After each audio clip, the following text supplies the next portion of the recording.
Africa Media Live TV. Kindly subscribe to our YouTube channel to get updated on the trending gist, latest news all over the world. Like our page, subscribe, and share with friends. Thank you.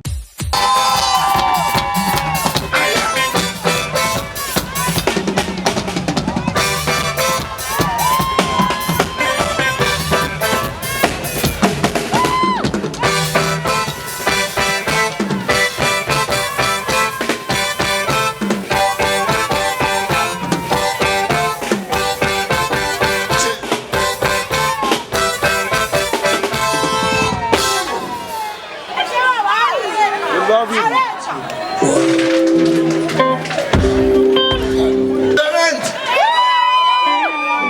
If you love Shina music and you really want to show, if you love Shina music, let us laugh. If you love Shina music, say amen. Amen. Dance, yeah. And you sweetie baby.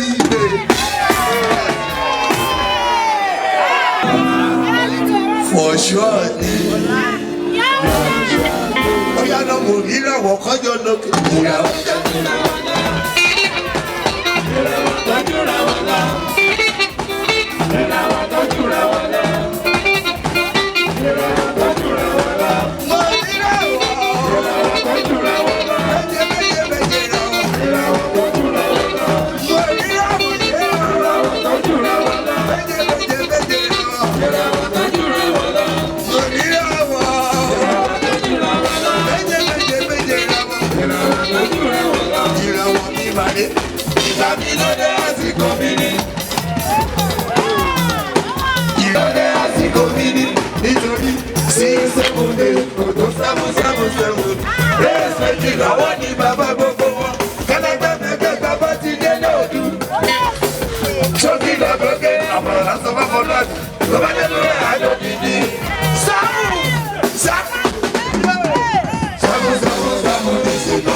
Media Live TV. Kindly subscribe to our YouTube channel to get updated on the trending gist, latest news all over the world. Like our page, subscribe, and share with friends. Thank you.